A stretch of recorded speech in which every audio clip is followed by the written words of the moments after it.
It's game number 2 at the Deathmatch 2.0 between Arjun Erigaisi and Gukesh. The first blindfold game ended in a draw, and now it's time for game number 2. It's a normal rapid game. We like to call it the Ritz game because it's 7 minutes plus 2 seconds increment, somewhere in between rapid and blitz. C4 played here by Arjun, E6 by Gukesh, knight to C3, pawn comes up to D5, D4. We have the Queen's Gambit declined, and Arjun takes on D5, ED, and bishop comes out to G5, pinning the knight. So will Gukesh play C6? Oh, he goes bishop B4. The Ragozin is his choice. H6, pushing the bishop away. The bishop goes back. G5, pushing it further away. Bishop G3, and now H5, trying to trap the bishop with H4. He puts his pawn to H3, and the knight comes in. Arjun, very well prepared, plays his knight to E2, and Gukesh plays his knight to C6. This has been played before. Bishop H2 played, and now G4. Still in his preparation is Gukesh.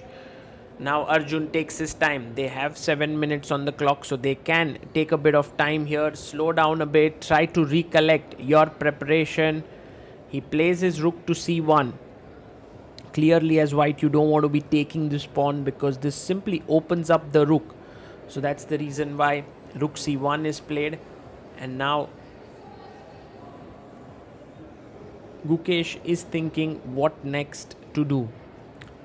He takes the pawn on H3, and now bishop F4. The bishop is very stable on this square, and this game has been, it's a novelty here, whatever has happened. But later on in 2023, there is a game Bluebaum versus Shevchenko which has reached this position.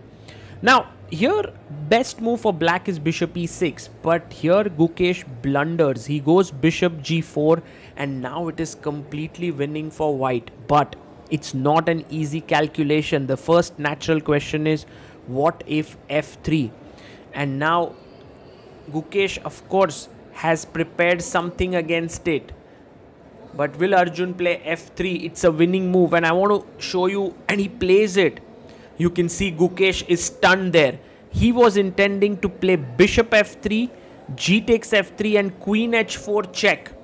But what he had missed here, and you can see the king is trapped, but what he had missed was knight G3, knight takes G3, and he thought he's regaining his piece, but missed rook H3, attacking the queen and the knight, which is the reason why Gukesh is absolutely stunned here with F3, because right at move number 14 itself, he has lost a piece here.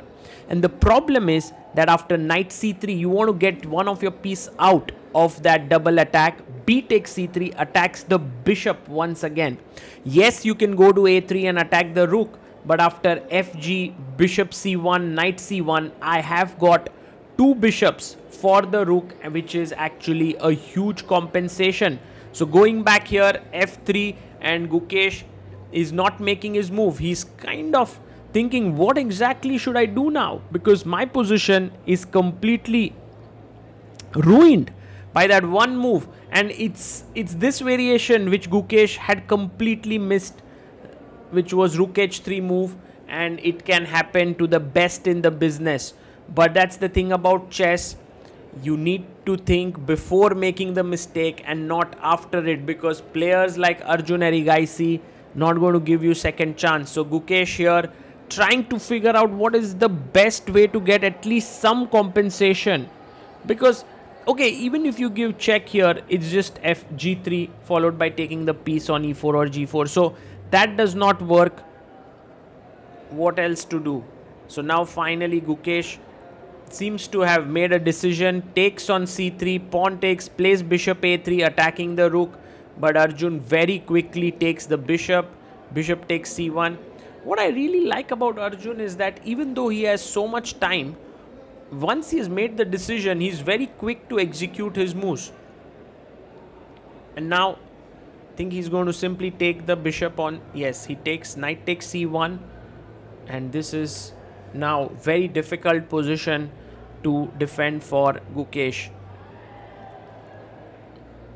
The main problem is the bishop on f4 is so stably placed, defending the pawn, attacking here. The other bishop is going to come out. The knight is also pretty well placed on c1. And all in all, this is not at all a very happy position for Gukesh to play. He has 4 minutes to figure out what to do. He takes on g2. Arjun takes back with the bishop. And now there is a pin on the h file. So this pawn needs to be protected.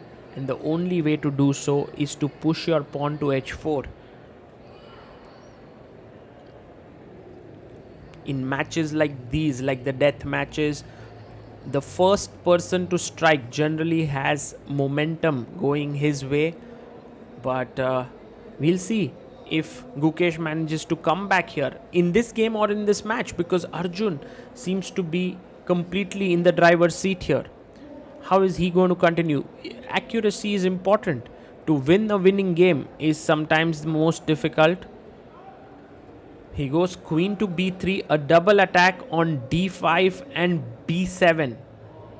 Plays his knight to e7, and will Arjun be bold enough to snatch another pawn? Well, it looks like a juicy pawn can be taken. So queen b7, rook b8, queen c7, and this looks really good.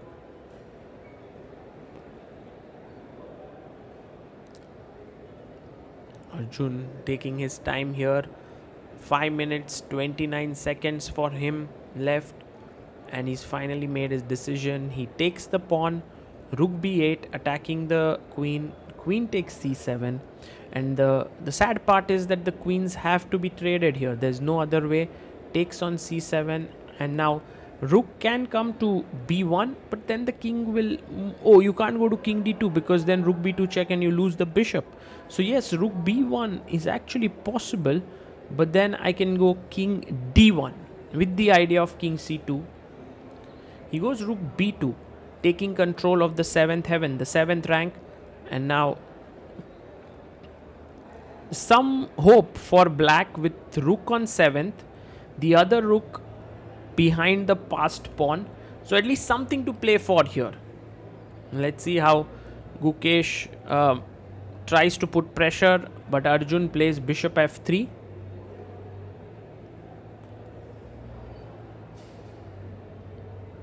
And I guess black can just push the pawn to h2 and hope against hope that something works out for him. Gukesh still has 3 minutes on the clock to figure out what he wants to do. He goes rook c2 and knight comes to e2. But now he loses a pawn on a2. King moves to f2. So white has coordinated himself. But on the upside, black now has a passer here on the a file. King d7 attacking the bishop. The bishop comes back to e5, attacking the rook on h8. And Gukesh goes rook c8. He is creating pressure here because the knight is pinned. So another important moment, should you unpin the knight here by moving the king somewhere? Or should you just not care about the c3 pawn and take on h4? Well, Arjun says I'm taking on h4, but now Gukesh can take on c3. He can take the pawn. And then with this a pawn, he still has some hope left because that is a super strong pawn there. Although it still has a long way to travel. Rook h7 played by Arjun, and actually Arjun is saying to Gukesh that even before your a pawn starts to travel, my pieces are going to put a lot of pressure here. And also the g pawn, not to forget, is a very, very strong passed pawn there after f7 falls. Gukesh comes back trying to defend the pawn on f7. And Arjun, maybe he can go like rook h8, king d7 and rook f8 attacking from here. But then the king can come up and defend. So it's still not so clear how Arjun's going to play for a win. He first gives a check, king d7. And now rook. Let's see what he does. Yes, he plays rook f8, attacking the pawn. And now if king e6, if played, then king g3 maybe, with the idea of knight f4, which would be a very, very powerful move. And that's the reason why I think Gukesh is thinking.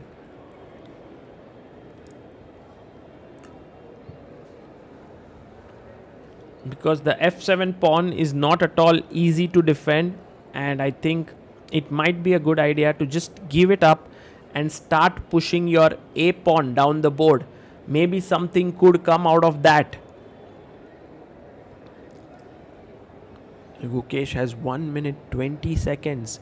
Arjun has 4 minutes 18 seconds. So a lot of time on the clock for Arjun, while Gukesh down to his last 1 minute.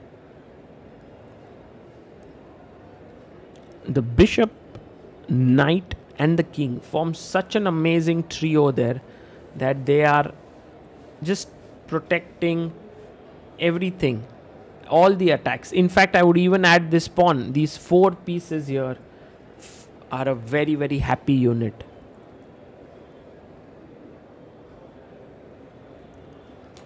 For Gukesh, what is not at all easy is to find a chink in white's armor, and this is not simple. He goes a5, pushes the pawn. He has 36 seconds on the clock. Arjun has a nice sip of water and now can chop off the pawn on f7.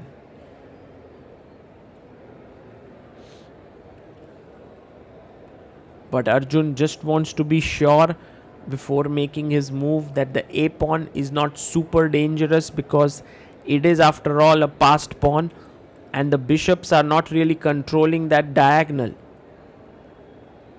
But the upside of rook takes f7 is that the knight is pinned. So the next move I can actually take the pawn here. So taking into consideration all these factors, Arjun Erigaisi now decides on his move. He's not yet taken the pawn. He pushes g5. Very, very powerful move.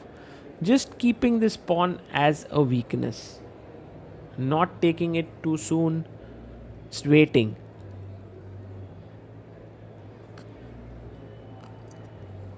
Gukesh down to 20 seconds on the clock.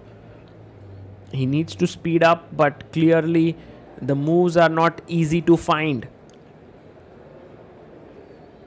Maybe the best strategy is to just put all your effort on the a pawn.